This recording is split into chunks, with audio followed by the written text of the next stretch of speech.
J'espère que vous allez bien. Aujourd'hui on se retrouve pour une nouvelle vidéo et ça va être pour une vidéo code permis et voiture. Du coup on commence tout de suite. Alors je vais vous raconter comment chaque étape pour avoir le permis ça s'est passé pour moi. Franchement franchement ça a été compliqué. On va commencer avec le code. J'ai encore le livre chez moi. Panneau, ce qu'il faut faire, nanani, nanana, bref. Voilà. Mon père m'a inscrit au code. C'était, je crois, en 2017. Ça devait être juin 2017, quelque chose comme ça. Bah, au début, j'étais plutôt motivée et je m'étais dit, je vais lire ce livre-là. Il y a 240 pages, donc non, je ne l'ai pas lu. J'ai essayé de le lire. Vraiment, il y a eu des trucs genre intéressants, il y a eu des trucs que je crois que je m'en rappelle même plus. En fait, pendant l'été 2017, je crois, j'étais partie à Los Angeles, donc aux États-Unis. Bah le code, clairement, j'en avais pas grand-chose à faire. Du coup, bah ça, je l'ai pas pris avec moi, bien sûr, pendant les vacances. Non, bah après quand je suis revenue, père il voulait absolument que je passe le code. Moi je voulais pas, je revenais de vacances, j'étais encore en mode vacances, je voulais profiter de mes vacances tout simplement. Il y avait la rentrée à la fac, je n'ai pas passé mon code. Ensuite je crois que j'avais commencé à travailler quelques jours en CDD par-ci par-là. J'avais sorti l'excuse de j'ai pas le temps, je suis en cours, des fois je travaille donc j'ai plus le temps. Et clairement j'en avais pas réellement besoin parce que la fac elle est pas très loin de chez moi, elle a un arrêt de métro, le transport c'était beaucoup plus rapide. Aussi quand je travaillais, bah je travaillais sur Paris donc pas besoin de voiture clairement parce que à Paris on en a pas besoin. Enfin quand on vit dans Paris on n'en a pas vraiment besoin quoi. Je crois que j'ai eu mon code en avril 2018, quelque chose comme ça. Je sais qu'il faisait assez beau donc ouais, je crois que c'était au printemps 2018. Allez, je l'ai passé chez une connaissance à mon père. Il devait m'emmener au centre d'examen, il arriva en retard. Moi j'étais là en panique genre en mode mais je suis en retard pour passer le code, comment je fais et tout. Finalement il a juste parlé vite fait avec un mec. J'ai dû attendre que la séance précédente finisse pour ensuite passer moi le code. Ce qui était normal vu que j'étais en retard. J'ai passé le code, je l'ai eu 37 sur 40 ou 38 sur 40, quelque chose comme ça. Bref, de toute façon, la base c'est d'avoir 35 sur 40, hein. Ça ne change strictement rien parce que au final, on a le code et on peut ensuite passer la conduite. Ensuite, une fois que j'ai eu le code, bah j'avais pas forcément envie de conduire.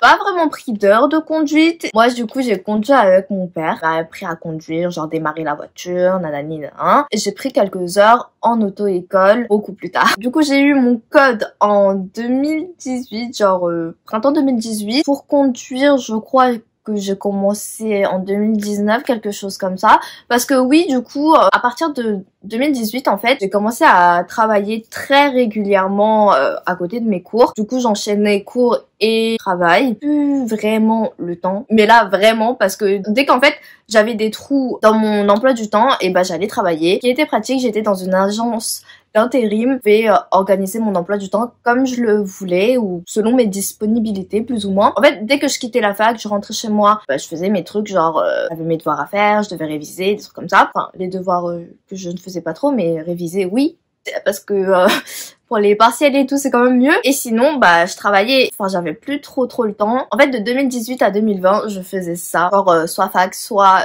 travail. Ou à côté je conduisais avec mon père de temps en temps, il m'apprenait des trucs etc. Au début on conduisait je crois dans le parking en bas de chez moi, donc ça se passait normal. En 2020 il y a eu tout ce qui est Covid, confinement, il y a eu ma licence et à la fin de ma licence, je savais pas trop quoi faire de ma vie. Je savais pas si je voulais faire un master, si je voulais aller travailler. Donc je m'étais dit je fais une année sabbatique. Pendant cette année sabbatique, je me suis dit peut-être qu'il serait temps de passer le permis parce que mon père me tannait tous les jours pour avoir le permis. C'était même dit qu'on allait faire un petit contrat genre en mode j'ai le permis et ensuite je conduis quand je veux. Je savais plus ou moins conduire, mais c'est vrai que bah en auto-école on t'apprend plus à faire attention, genre les contrôles. Moi mon problème principal c'était surtout les contrôles. Ok je regardais les rétros et tout, mais par exemple les angles morts je faisais absolument pas attention à cela. 8 heures ou 10 heures, même pas je crois. Quand j'ai conduit moins de 10 heures en auto-école. J'avais fait quelques heures en auto-école juste avant le deuxième confinement. Il me semble que lors du deuxième confinement, les examens pour passer le permis de conduire étaient maintenus, mais que les auto-écoles n'avaient pas le droit de conduire avec les élèves. Je crois que c'était ça. Donc pendant des semaines j'avais pas conduit. J'ai eu une date pour l'examen pour passer la conduite. En vrai ça allait, j'étais hyper stressée. Je crois qu'on était 2 à passer ce jour-là. Le mec est passé avant moi en descendant de la voiture. Et en venant me chercher, il m'avait dit que l'inspecteur était méga sévère. Et du coup, moi, j'ai commencé à stresser tout au long de la conduite, enfin, tout au long de l'examen. Ça s'était plutôt bien passé. Et en rentrant vers le centre d'examen, j'ai fait une faute éliminatoire. C'était sur un rond-point, 2 voies, je crois, 2 ou 3 voies. Il y avait une voiture qui voulait sortir, mais qui n'avait pas mis de clignotant. J'ai vu qu'il voulait sortir. Et du coup, moi, j'ai voulu entrer sur le rond-point. Et ben non, parce qu'il avait pas mis de clignotant. Alors, il a pilé. J'ai pas eu mon permis la première fois. Je crois pour avoir les résultats, il faut au moins 24 heures, il me semble. Moi, je l'ai passé, je crois, un samedi. Le résultat le lundi. Bien évidemment, je n'avais pas eu le permis le lundi ou le mardi. Je sais plus. Je suis partie conduire. Je crois que c'était le lendemain ou le surlendemain où j'ai repassé le permis. 1 semaine et demie ou un truc comme ça, j'ai passé 2 fois l'examen du permis. J'étais tombée malade, donc j'étais pas en pleine possession de tous mes moyens, quoi. Avec les médicaments, du coup, ça me donnait envie de dormir. J'étais pas vraiment focus, quoi. Moi, j'avais peur un peu de passer à ce moment-là, mais je me suis dit, allez, pourquoi pas. Arrivé devant le centre d'examen, on était 3 je crois, et moi je voulais passer en première. Du coup j'ai dit est-ce que je peux passer d'abord et tout. Du coup il m'a mis au début de la liste. Le moniteur qui était avec nous ce jour-là, il nous a dit je pense pas que vous allez la voir parce que l'inspectrice c'est une personne qui ne donne quasiment jamais le permis, à moins que vous conduisiez à la perfection, vous allez pas la voir. Quand on vous dit ça, déjà que j'étais pas dans un mood sûr quoi, j'étais pas bien. J'étais en panique, j'étais la première à passer, je stressais de ouf.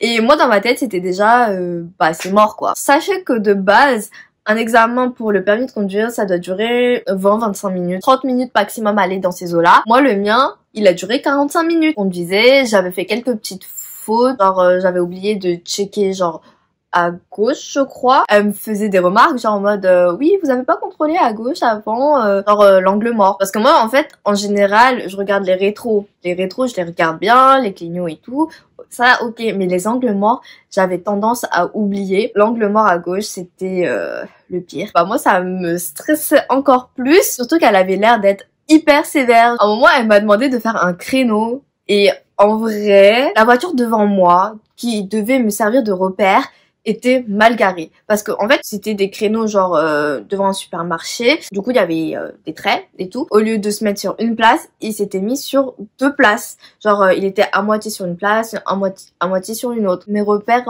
ils étaient un peu... Et j'arrivais pas à faire le créneau. Genre j'ai passé un temps fou à faire un créneau et je savais même pas si c'était bon. Donc j'avais galéré à faire un créneau. Moi j'étais quasiment sûre de ne pas l'avoir encore à la fin de cet examen-là. J'ai tellement insulté l'inspectrice.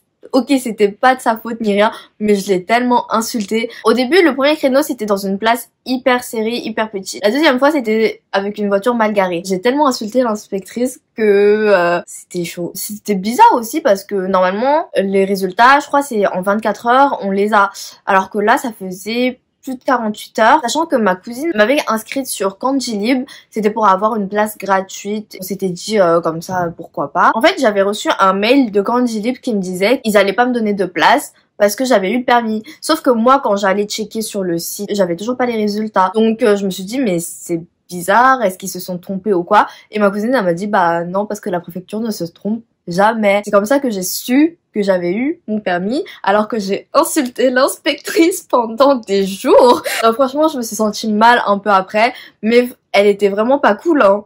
Je vous jure, elle était pas cool. Parce que déjà, de base, les élèves sont stressés et tout, donc faut pas faire des trucs bizarres comme ça. J'étais vraiment soulagée. Ça m'a fait un poids en moins. Je sais pas, j'étais contente et c'était une étape à passer en gros. Mes parents allaient me laisser tranquille. Après le déconfinement, avant Noël je crois, yay. Et ensuite, du coup on a fait la demande pour avoir la carte du permis. C'est ma cousine qui me l'a faite. Et ensuite j'ai reçu la carte du permis 1 semaine après avoir eu mon permis. Enfin, moins d'1 semaine, je crois, après avoir eu mon permis. Ma cousine a acheté une voiture Elle a acheté une petite Twingo hyper mignonne. Vu que moi, j'ai eu mon permis, eh bien, j'ai voulu acheter ma voiture aussi. En plus, sa voiture est arrivée, je crois, vers son anniversaire. Donc, c'était cool. D'ailleurs, dites-moi si vous voulez voir sa voiture. Je vais vous la montrer et vous la présenter. Si vous êtes intéressé, je vous ferai une vidéo dessus. Moi, je me suis dit, oh, maintenant que j'ai le permis et que je l'ai vraiment en main, je vais m'acheter une voiture aussi. Mi-janvier. Et ensuite, je l'ai reçu début février, je crois, quelque chose comme ça. C'était un peu sur un coup de tête, je vous l'avoue. Ce n'est pas une voiture trop chère non plus, mais j'ai vu une occasion.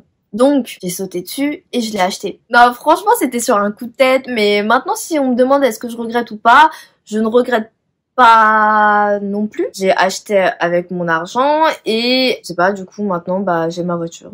Mais je suis contente. Je vais vous montrer ma voiture dans une prochaine vidéo parce que je pense que celle-ci sera assez longue comme ça. Voilà, du coup ça fait des mois que je l'ai là. Ça va faire 4 mois, 5 mois que je l'ai. Et franchement j'en suis plutôt satisfaite. Elle est vraiment pas mal. Du coup j'ai acheté ma voiture.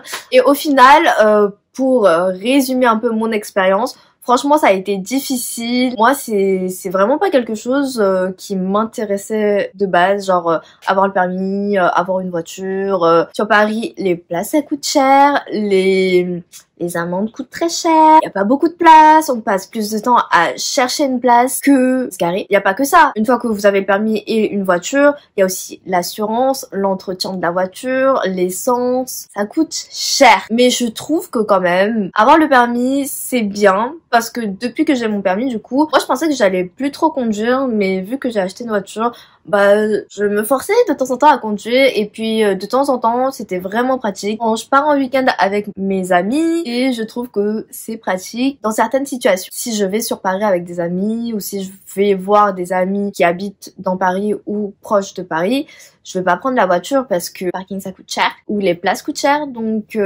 clairement je vais pas prendre la voiture. Donc voilà, du coup c'était mon expérience. Dites-moi si vous avez le permis, si vous avez une voiture aussi du coup. Si vous avez une voiture, j'aimerais bien savoir vous avez quel modèle, je suis très curieuse. Et si vous avez passé votre permis en manuel ou en automatique. Je ne l'ai pas précisé, je suis nulle. J'ai passé mon permis en manuel du coup parce que en auto c'était beaucoup plus facile, mais je voulais passer en manuel et mon père préférait que je passe en manuel, même si nous chez nous on avait les deux voitures, manuel ou auto. Manuel, tu peux conduire auto, tu peux pas conduire manuel, à part si on fait un stage, je crois de 7 heures, mais qui coûte plus de 600 € je crois pour le stage.